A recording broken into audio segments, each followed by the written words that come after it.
Hello everyone. आज की हमारी जो ये वीडियो है ये 9th और 11th क्लास के लिए होगी और मैं आशा करता हूँ कि आप सब ठीक होंगे। देखिए, हमने जो पिछली वीडियो बनाई थी उस वीडियो में हम प्रायद्वीपीय भारत की नदियाँ पढ़ रहे थे, जिसमें हमने बंगाली खाड़ी में गिरने वाली जो नदियाँ हैं वो कंप्लीट कर ली थी। अब हम जो है अरब सागर में गिरने वाली नदियाँ इस वीडियो के अंदर पढ़ रहे हैं। तो यहाँ से मैं शुरू कर रहा हूँ और सबसे पहले हम बात करेंगे नर्मदा नदी की। नर्मदा जो नदी है ना भाई, ये मध्य प्रदेश के अंदर से निकलती है। मध्य प्रदेश में जो इसका उद्गम स्थान है वो अमरकंटक पहाड़ी है। ठीक है, अमरकंटक पहाड़ी। ये जो नदी है ना, यहाँ से निकलने के बाद ये विंध्याचल और सतपुड़ा जो पहाड़ियाँ हैं उनके बीच में से निकलती हैं। विंध्याचल और सतपुड़ा के बारे में तो आप लोगों को याद होगा, हमारा जो दूसरे लेसन था भारत की भूआकृति वाला, उसमें हमने विंध्याचल और सतपुड़ा के बारे में पढ़ा था भाई।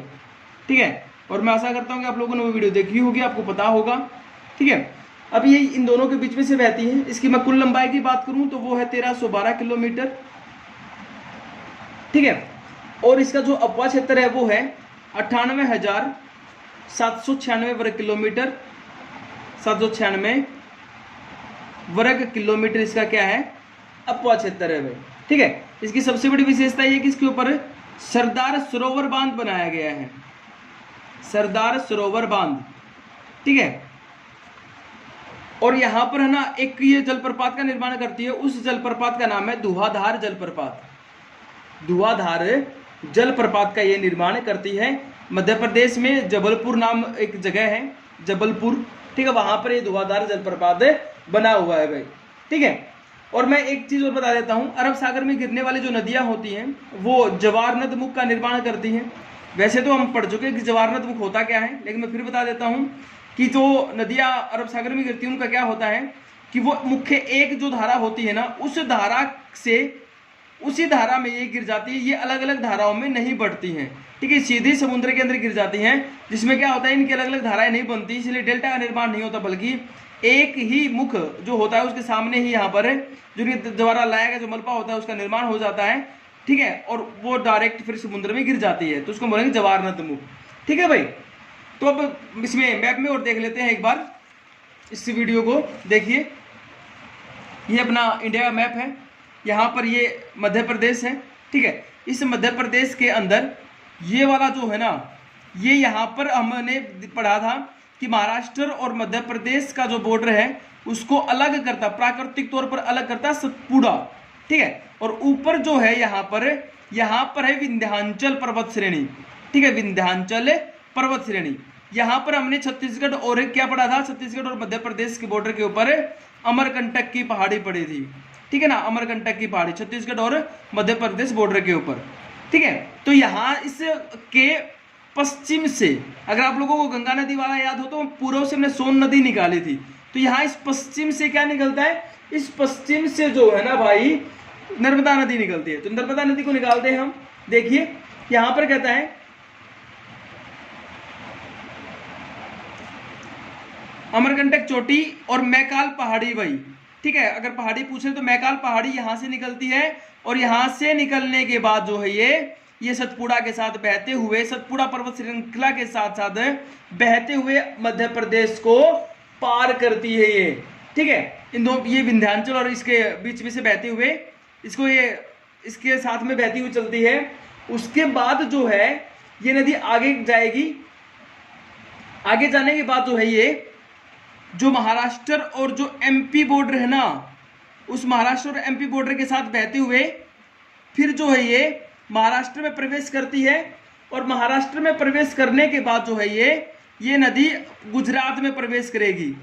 ठीक है, और गुजरात में प्रवेश करने के बाद ये खंबात की खाड़ी में गिर जाती है भाई।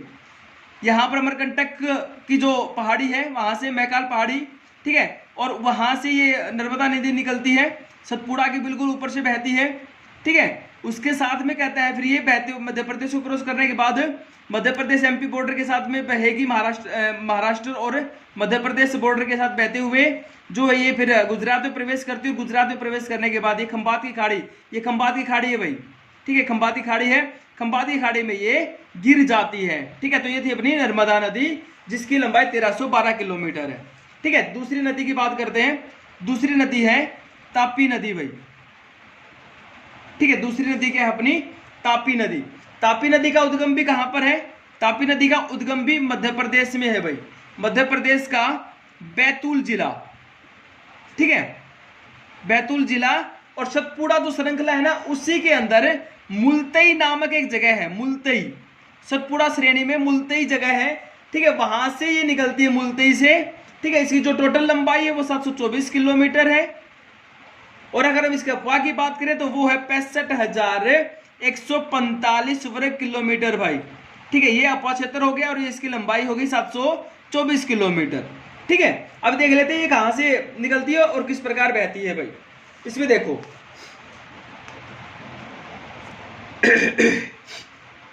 मध्य प्रदेश के सतपुड़ा के साथ में निकलेगी, सतपुड़ा के ऊपर मुलतई पहाड़ी लगा लीजिए, ठीक है, यहाँ से निकलती है। यहाँ से निकलने के बाद ये एमपी बॉर्डर के साथ बहते हुए, देखो इसमें पेंसिल के साथ हमने सतपुड़ा बना रखा है और पेन के साथ मैं तापी नदी बना रहा हूँ। तापी नदी यहाँ से बहने के बाद ये जो है ना एमपी और जो महाराष्ट्र का जो बॉर्डर है उसके साथ बहती रहेगी भाई ये, ठीक है। एमपी महाराष्ट्र के बॉर्डर के साथ बहते हुए फिर ये महाराष्ट्र में प्रवेश कर जाती है, ठीक है। कहाँ प्रवेश कर जाएगी? महाराष्ट्र में प्रवेश कर जाती है।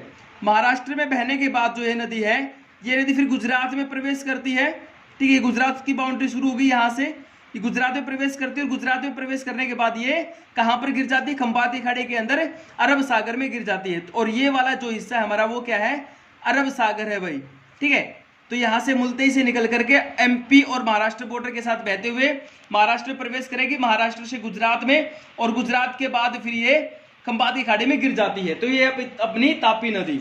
उसके बाद बात करते हैं नंबर 3, और नंबर 3 है माही, ठीक है। माही जो है ये भी एमपी के अंदर से निकलती है, मध्य प्रदेश के अंदर से निकलती है, लेकिन ये निकलती है विंध्याचल श्रेणी से, ठीक है। ये विंध्याचल श्रेणी से निकलती है भाई, ठीक है। यहां पर ये कहता है कि विंध्याचल श्रेणी से निकलने के बाद उसकी लंबाई है वो है 585 किलोमीटर, ठीक है। और इसका जो अफवाह क्षेत्र है वो है 34,842 वर्ग किलोमीटर भाई, 34,842 वर्ग किलोमीटर इसका अफवाह क्षेत्र है और 585 किलोमीटर इसकी लंबाई है। तो एक बार देख लेते हैं इसको मैप के अंदर। देखिए ये विंध्याचल है, विंध्याचल पहाड़ी से निकलने के बाद जो है ये राजस्थान में प्रवेश करेगी। राजस्थान में प्रवेश करने के बाद ये फिर वापस जो है ये मुड़ जाएगी, कहां पर है? ये मुड़ जाती है दक्षिण की तरफ, और दक्षिणी तरफ मुड़ने के बाद फिर ये गुजरात में प्रवेश करती है, और गुजरात में प्रवेश करने के बाद जो है ये खंबात की खाड़ी में गिर जाती है, ठीक है। विंध्याचल श्रेणी से निकलने के बाद राजस्थान में प्रवेश करने के बाद गुजरात, और गुजरात के बाद फिर जो ये खंबाती खाड़ी में गिर जाती है, ठीक है। तो ये थी अपनी माही, ठीक है।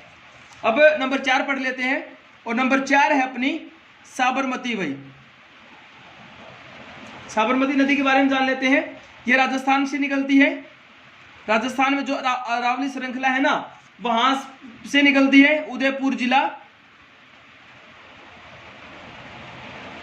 ठीक है। इसकी जो टोटल लंबाई है वो 371 किलोमीटर है भाई, और इसका जो अफवाह क्षेत्र है वो है 21,674 वर्ग किलोमीटर, ठीक है। 21,674 वर्ग किलोमीटर इसका अफवाह क्षेत्र है, 371 किलोमीटर इसकी कुल लंबाई है, ठीक है। अब इसके बारे में देख लेते हैं एक बार। अरावली श्रृंखला के बारे में आपको पता होगा, ठीक है। गुजरात तक फैले हुए, राजस्थान और दिल्ली तक इसकी श्रृंखला पाई जाती है, ठीक है। प्राचीन पर्वत श्रृंखला हमारी यहाँ से निकलेगी, यहाँ से निकलने के बाद जो है ये बहते हुए गुजरात में प्रवेश करेगी, और गुजरात से फिर सीधा खंबाती खाड़ी में गिर जाती है। साबरमती अरावली राजस्थान उदयपुर जिला, यहाँ से निकलने के बाद गुजरात में प्रवेश करती है और गुजरात के बाद खंबाती खाड़ी में ये गिर जाती है, ठीक है। तो ये थी अपनी साबरमती में, ठीक है। अब आगे बात करते हैं नंबर 5 लूनी नदी, जो किसी भी सागर या खाड़ी में नहीं गिरती है, अरावली के पश्चिम से निकलती है। अरावली के पश्चिम में ना पुष्कर झील है, पुष्कर झील, ठीक है, ये यहाँ से निकलती है। इसमें क्या है, इसमें स्पेशल ये है कि ये ना दो धाराओं के रूप में निकलती है, जैसे गंगा की होती ना भागीरथी और जो देवप्रयाग में मिलकर के, अलकनंदा और भागीरथी देवप्रयाग में मिलकर के गंगा निर्माण करती है, उसी प्रकार ये जो है ये सरस्वती और सागरमती जो है उनके नाम से निकलती हैं। ठीक है, और उसके बाद जो है ये गोविंदगढ़ में मिलती हैं, गोविंदगढ़, और वहां पर ये लूनी बन जाती है, लूनी नदी। ठीक है, और इसकी जो लंबाई है वो 320 किलोमीटर है। ठीक है भाई, तो इसमें देख लेते हैं एक बार। पुष्कर झील राजस्थान, दो धारा की जगह एक ही धारा में समझने की कोशिश करते हैं। यहाँ राजस्थान से निकली, राजस्थान में बहने के बाद जो है ये गुजरात में प्रवेश करती है, लेकिन ये किसी खाड़ी में ना गिरने के बजाय जो ये कच्छ की खाड़ी जिसको हम बोलते हैं ना, कच्छ की खाड़ी, यहाँ पर ये कच्छ की खाड़ी है और ये कच्छ का रण है, पूरा का पूरा दलदली क्षेत्र है ये। ठीक है, तो ये कहता है कि इस दलदली क्षेत्र में, कच्छ के रण के अंदर जो दलदली क्षेत्र है उसके अंदर जाकर के ये लुप्त हो जाती है, नजर नहीं आती है। ठीक है, उसके बाद पता नहीं कहां पर चली जाती है। तो पुष्कर झील राजस्थान से निकलने के बाद राजस्थान में क्रॉस करेगी और गुजरात के कच्छ के रण के अंदर ये लुप्त हो जाती है भाई। ठीक है, तो इस नदी के साथ हमारा जो अरब सागर में जो गिरने वाली जो नदी है वो भी कंप्लीट होती है। ठीक है, अरब सागर में गिरने वाली हमने 5 नदियों के बारे में पढ़ा, नर्मदा, तापी, माही, साबरमती और लूनी। मैं आशा करता हूं कि आप लोगों को ये समझ में आ गया होगा। एक बार वीडियो को ध्यान से देखिए, उसके बाद एक बार बुक पढ़िए, आप लोग अपना मैप खुद भर करके देखिए। अगर फिर भी कोई दिक्कत रहती है या वीडियो कैसी बनी इसके बारे में मुझे कमेंट बॉक्स में जरूर बताइए। Thank you.